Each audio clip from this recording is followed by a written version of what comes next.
He was one of the most powerful men in the world. He had more money than anyone I had ever known, towers with his name on them, a life built on control, precision, and respect. But the night I tried to leave him, I found him on his knees on my mother's kitchen floor. Not one knee, both, crying, not like a man trying to be forgiven. Like a man who already knew what he had lost. I stood at that door for a long time, because the truth is, I almost didn't open it. And if I hadn't, my life would have gone in a very different direction. My name is Naledi Dlamini. I grew up in Soweto, in a small house where the roof would sing when it rained. My mother used to call that sound God's applause. We didn't have much, but my father had something I didn't fully understand until much later, dignity. He used to tell me, Naledi, a star does not ask for permission to shine. I held on to that, especially on the days I felt like I didn't belong anywhere. I was the first in my family to go to university. I remember walking into those classrooms thinking, any moment now, someone will realize I'm not supposed to be here. But I stayed. I always stayed. Years later, I got a job working with international companies, helping connect African markets with Asia. It sounded bigger than I felt at the time. Truth is, I was still just trying to prove I belonged in the room. And then one afternoon, during a meeting I almost didn't attend, I met him. At the time, he was just a man who walked into the room late and sat quietly at the far end of the table. But he was watching me, not in a way that made me uncomfortable. In a way that made me feel seen. I didn't know it then. But that moment, that simple meeting, was the beginning of everything. And eventually, it led to the night I found him on his knees in my mother's kitchen, crying. The conference was about trade agreements between South Africa and South Korea. To most people, boring technical language. To me, economics was poetry. Every number told a human story. I was mid-sentence, presenting mineral export projections when the door opened. He walked in with the quiet authority of someone who had never once been asked to wait. Tall, sharp suit. Dark eyes that moved slowly around the room, not rudely, but the way a person looks when they are used to seeing things others miss. He sat at the far end of the table and I continued. But he was watching me, not the way men sometimes watch women.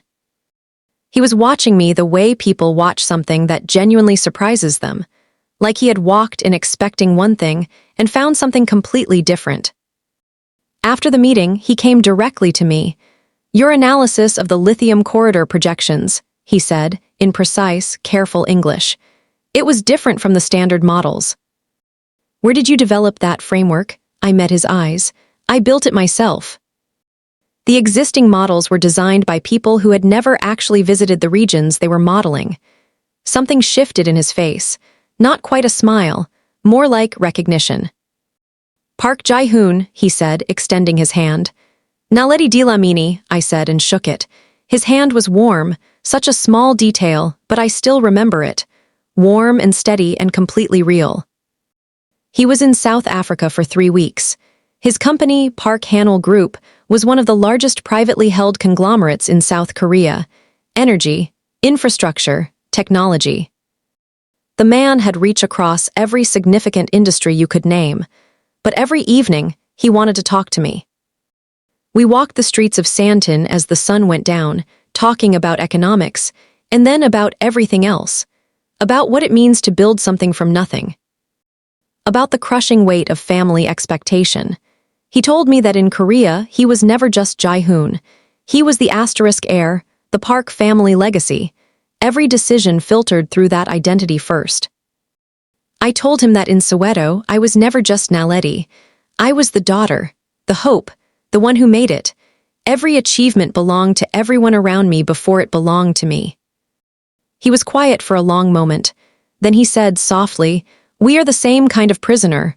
I laughed. He didn't. He meant every word. On his last night in Johannesburg, we sat on a hill above the city, not far from where I grew up, and watched the township lights spread below us like a second sky. Orange, warm, alive. He asked if I had ever been to Korea. I said no. He said, "Come," just like that. I understood he was not talking about a business trip. I was terrified, and I said yes. And even as the word left my mouth, something at the very back of my mind whispered that this beautiful, dangerous thing was only just beginning. Seoul was beautiful in a way that made me feel like a stranger and a student simultaneously. Fast, bright, organized with a precision that felt almost aggressive. The food was extraordinary. The people were polite, in a way that kept careful, formal distance. And then there was Ji-hoon's world, which was something else entirely. His family compound in Gangnam had gates and gardens and staff who moved through hallways like ghosts. His mother, Madam Park, was a small woman with white hair and eyes like polished stone. She looked at me the first time we met with an expression I had spent my whole life learning to decode. The look of someone who has already decided you do not fit. She spoke no English. Jihun translated, but I noticed the pauses. The places where what she said and what he told me did not match in length. Later, much later, a Korean colleague translated those early conversations from recordings. His mother had said, "Is this a business arrangement?" And, "The board will not accept this." And most painfully, "She is beautiful in her way." But our way is not her way. I was not supposed to hear those things, but the truth has a way of finding you. The cultural loneliness was something I had not prepared for. I come from a culture of *Ubuntu, I am because we are. Community. Warmth passed between people like bread at a table. In the Park household, emotion was private. Love was expressed through provision, through structure, through correctness, never through touch or open words. I tried to learn Korean. Every night, textbooks spread across my lap while Ji-hoon worked nearby, correcting my pronunciation, those quiet hours the happiest of my life. But outside those walls, the language closed around me like water over my head. There was a business dinner, the one I still think about. 8 men around a lacquered table, every comment directed at Ji-hoon, every glance moving through me like I was made of air. I sat in a $12,000 chair, in a dress I had chosen carefully, and not one person at that table addressed me directly for 2 hours. Ji-hoon noticed. I could see him noticing. But he was trapped in his role, heir, host, symbol, and he kept moving through the evening performing that role, and I kept sitting with my careful smile, and neither of us spoke about it afterward. That silence between us, that was where the damage began, not in his family's disapproval, in our shared, careful silence about it. Then came his father's meeting. Formal, arranged, deliberate. Ji-hoon was summoned to his father's private study. I waited in the adjacent room, sensing this was a test of some kind, feeling it in my bones. Ji-hoon came out after 40 minutes. I knew from his face before he spoke. "My father wants us to slow down," he said. "What does that mean?" He sat beside me, took my hand. "He has concerns about the distance between our backgrounds." Ji-hoon, I looked directly at him, say what he actually said. A long, terrible pause. He said that a Park does not marry outside the culture. That our legacy, our bloodline, is not something he is willing to see complicated by. He stopped. "By someone like me," I said quietly. He didn't deny it. And in that moment, that long, still, devastating moment, I understood that the man who called us the same kind of prisoner had chains I could not see, attached to walls I could not reach. 3 more months of trying. 3 more months of Ji-hoon saying he would handle it, that his father would come around, that love was enough. 3 more months of dinner parties where I smiled until my face ached, and nights where he came home with that careful look, and I had learned to stop asking. And then came the evening I found the photograph, a Korean society magazine. A colleague had brought it to the office as a curiosity, flipping through glossy pages, laughing at the formality of it all. There was Ji-hoon, at a charity gala, standing beside a Korean woman in a gold dress. The caption read, "Choi Soo-yeon, daughter of Choi Industries, photographed with Park Ji-hoon at the Park Foundation charity evening. She was beautiful, poised. She fit into that photograph the way a key fits a lock, like she had been made specifically for that space. Ji-hoon had told me he was in a board meeting that night. I sat very still. The office emptied around me as people went home. The Seoul evening turned gray outside the window and then dark. I did not move. I sat with that magazine open on the desk in front of me, and I looked at that photograph, and I felt something I cannot fully describe. Not rage, not grief, but something quieter and more final than either. Like watching a fire go out. Not dramatic, just done. I thought about every dinner party where I had smiled through the looking past me.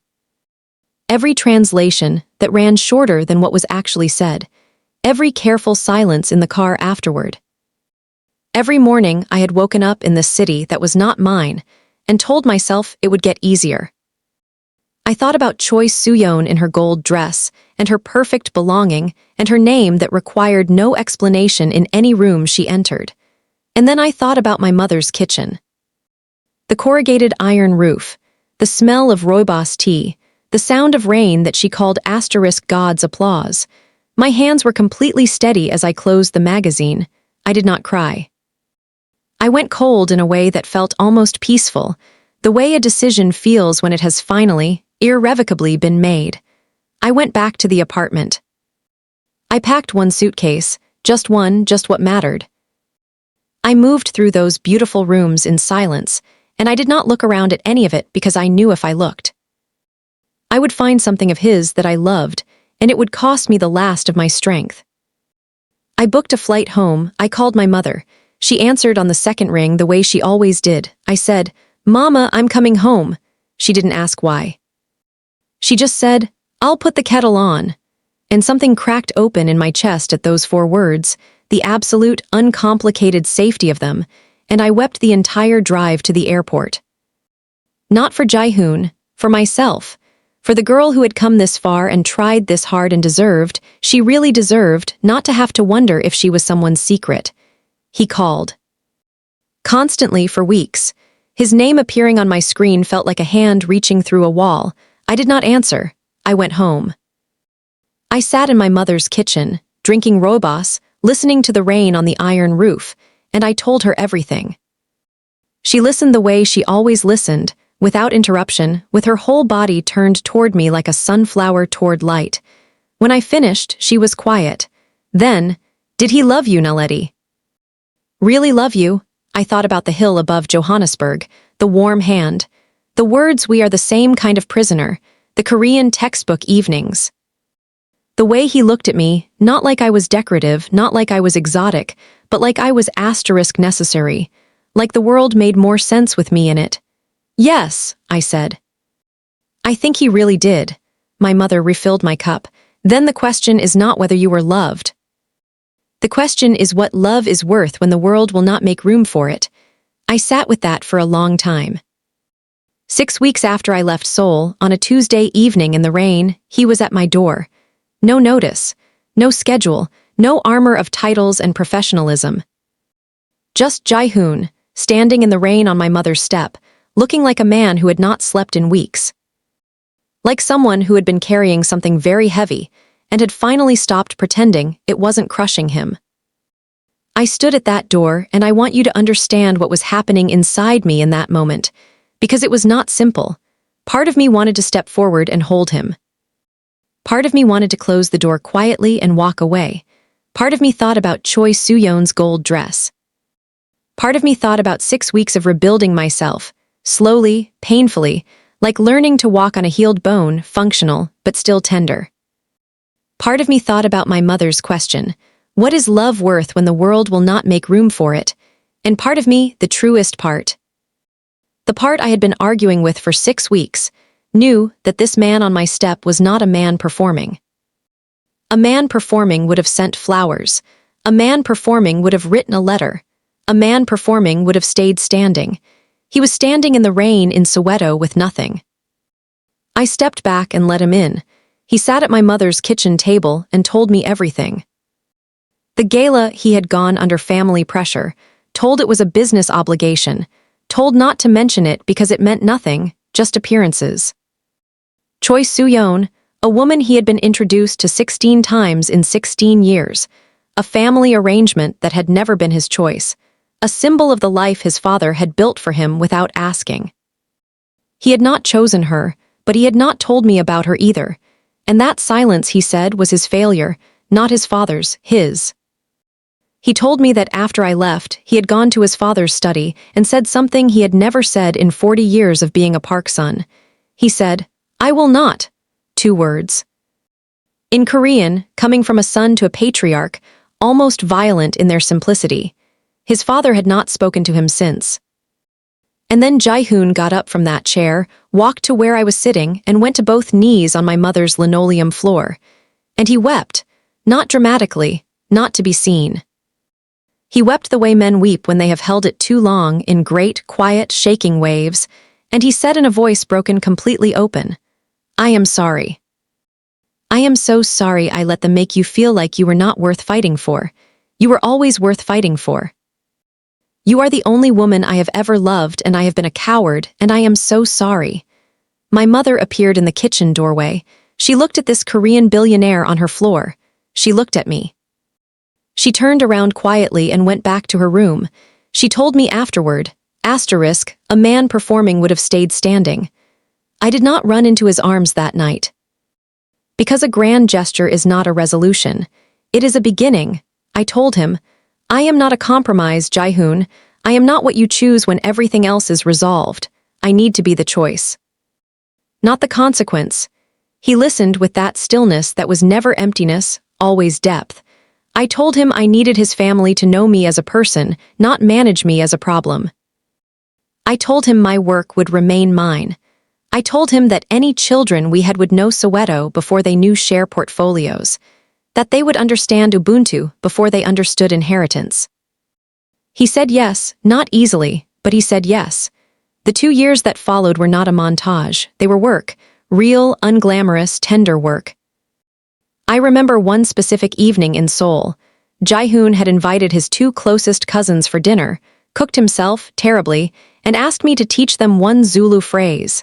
Just one. We spent 3 hours laughing at their pronunciation of *sawubona, I see you, until one of them finally got it right and flung her arms up like she had won something.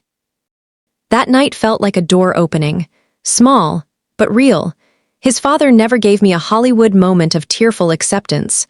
What he gave me after 2 years of careful, painful patience was a dinner. Just the 3 of us, where he spoke to me directly, through a translator for the first time. He said he had been raised to believe family strength came from sameness. That difference was danger. He said watching his son become a more complete man in my presence had required him to examine that belief. He did not say he was wrong. But he said, "I am still learning." I looked at this proud, difficult old man, and I thought about my own father with his engine oil and his dignity. I thought about how all our parents are simply the children their circumstances raised, trying to protect something, sometimes holding it so tightly they crush it. I said, through the translator, "Thank you for this dinner and for being willing to still learn." He nodded. It was enough. We married in 2 ceremonies.